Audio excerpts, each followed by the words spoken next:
kabiyag. So nandito tayo ngayon sa Pasakaw Fishport. So ang oras alas 7 ng umaga. Makikita nyo sa likod ko bagat. So hindi ito ang normal na dagat dito sa amin. Bagat tayo ngayon, malakas ang hangin dahil sa bagyo. So kagabi guys, around 11 to 12 midnight, yung tubig at pumasok dito. So malakasan na ng bagat kagabi. So ngayon medyo low tide na. Kaya ang sistema, yung isda konti lang. Walang masyadong isda. Ayun.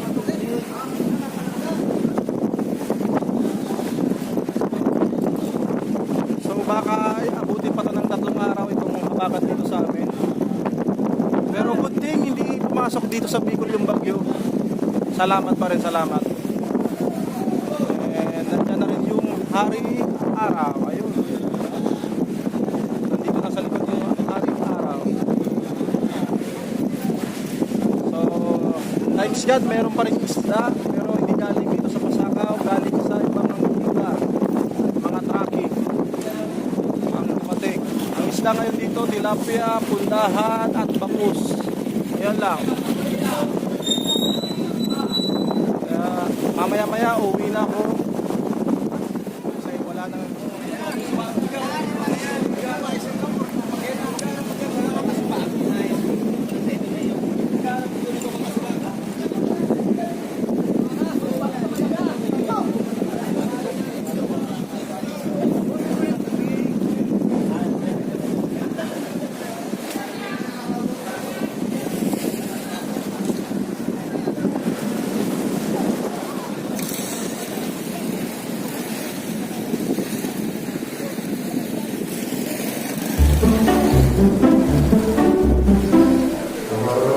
Hop, hop, hop, hop, hop, hop.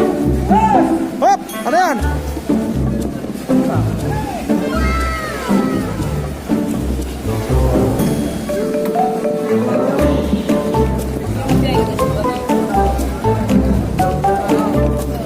A few moments later.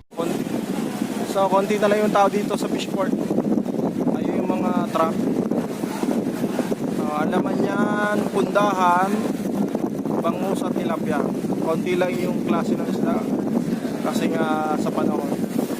Bukas baka mas lalong konti kasi ngayong araw sigurado hindi naglaot yung mga palakaya at yung ibang bangka. So asahan natin ang isda bukas, sigurado konti lang. Or yung mga galing sa tabang. Halimbawa tilapia or bangus.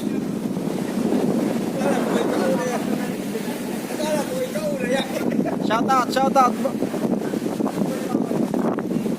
Ito na si Kuya, alis na. Anong isda mo, Kuya? Tilapia bangus. Oh, tilapia bangus. Basta yung mahuli ngayon. Oh, ayun. Tilapia bangus lang ang isda niya. So ingat na lang, ingat.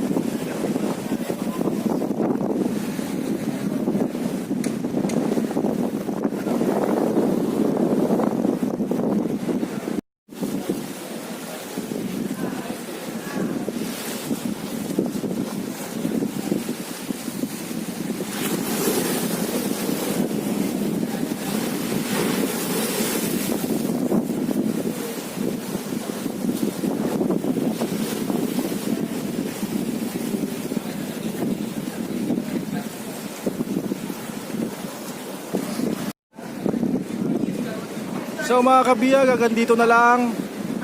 Salamat sa suporta at salamat sa pag-abang sa aking mga videos. Guys, huwag kalimutan please comment below ng inyong reaction and please like, comment and subscribe.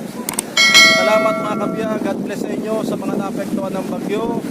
Shoutout sa inyo and ingat pa rin, ingat. Salute, bye, salamat.